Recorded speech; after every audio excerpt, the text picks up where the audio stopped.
અમદાવાદ શહેરમાં ફરી જળબંબાકારની સ્થિતિ જોવા મળી રહી છે। સાઉથ બોપલ વિસ્તારમાં ભરાયા છે વરસાદી પાણી। અર્બન હેલ્થ સેન્ટરનું પરિસર ફેરવાયું છે તળાવમાં, ત્યારે હજુ પણ અહીંયા પાણી ભરાયેલું છે। ગઈકાલે વરસાદ પણ પડ્યો, જેના કારણે પાણીમાં વધારો થયો છે। પાણી નિકાલની કોઈ વ્યવસ્થા નથી। ગટર લાઈનો જે છે તે વર્ષો પહેલાંની જે છે એની એ જ ગટર લાઈનો છે અને ઉલ્લેખનીય બાબત એ છે કે અહીંયા સ્કીમો માટે મંજૂરી આપી દેવામાં આવે છે, પરંતુ એ જોવાતું નથી કે ગટર લાઈનો જે છે તે નવી નાખવામાં નથી આવી। જૂની ગટર લાઈનોમાં આટલો બધો જે પાણીનો પ્રવાહ છે તે કેવી રીતે વહેશે અને પાણીનો નિકાલ કેવી રીતે થશે? ચોમાસામાં સામાન્ય રીતે જ્યારે લોકો બીમાર પડતા હોય છે ત્યારે આરોગ્ય કેન્દ્રમાં જતા હોય છે, પરંતુ અત્યારે અમદાવાદના બોપલ વિસ્તારમાં આવેલા જે સાઉથ બોપલમાં અર્બન હેલ્થ સેન્ટર છે તેની જ હાલત અત્યારે ખસ્તા છે। શહેરમાં ઠેર ઠેર પાણી ભરાયા છે।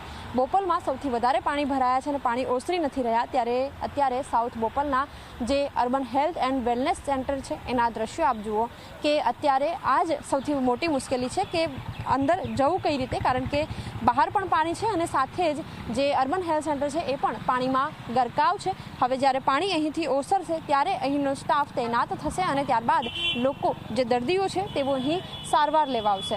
ઠેર ઠેર અમદાવાદમાં પાણી ભરાયા છે, પરંતુ સોસાયટી હોય, મકાનો હોય, આસપાસના જે રસ્તાઓ હોય ત્યાં તો પાણી ભરાય એ પોસાય, પરંતુ અર્બન હેલ્થ સેન્ટર કે જ્યાં લોકો બીમાર હોય, એવી ઇમરજન્સીની જ્યાં જરૂર પડતી હોય એ જ સેન્ટર ઉપર પાણીનો નિકાલ નથી થઈ રહ્યો। કેમેરામેન અમિત મકવાણા સાથે સપના શર્મા, ઝી24 કલાક, અમદાવાદ।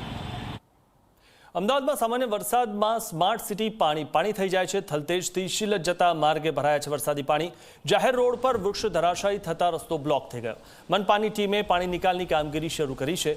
સામાન્ય વરસાદમાં જ પાણી ભરાતા લોકોને ભારે હાલાકી વેઠવી પડી રહી છે। ગઈકાલે જે વરસાદ આવ્યો ત્યારબાદ ફરીથી લોકોને હાલાકી વેઠવાનો વારો આવ્યો છે। અહીંયા પહેલેથી જ પાણી ઓસર્યા નથી, ત્યાં ગઈકાલે પડેલા વરસાદના કારણે ફરીથી પાણી ભરાઈ ગયા છે। વાહન ચાલકો માટે દરેક રસ્તા મુશ્કેલી ભર્યા છે। ગમે તે રસ્તે અમદાવાદમાં જાઓ, દરેક જગ્યાએ પાણી ભરાયેલા છે। વાહન ચાલકો સતત મુશ્કેલીનો અનુભવ કરી રહ્યા છે।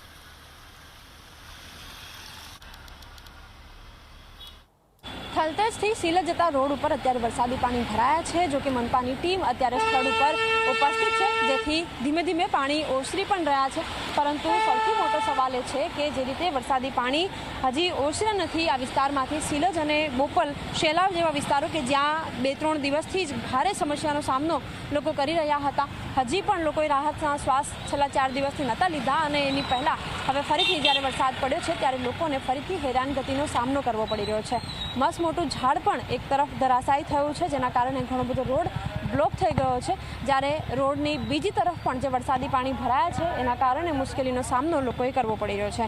અહીં રસ્તા ઉપર જ્યારે સૌથી વધારે પાણી ભરાઈ જાય છે ત્યારે આસપાસની દુકાનોને સૌથી મોટી હેરાનગતિ થવાનો વારો આવે છે, કારણ કે તેમની દુકાનો એ પાણીની કિનારે આવી જાય છે ને તેમના કારણે તેમનો જે રોજગાર છે એ ખોરવાઈ જાય છે।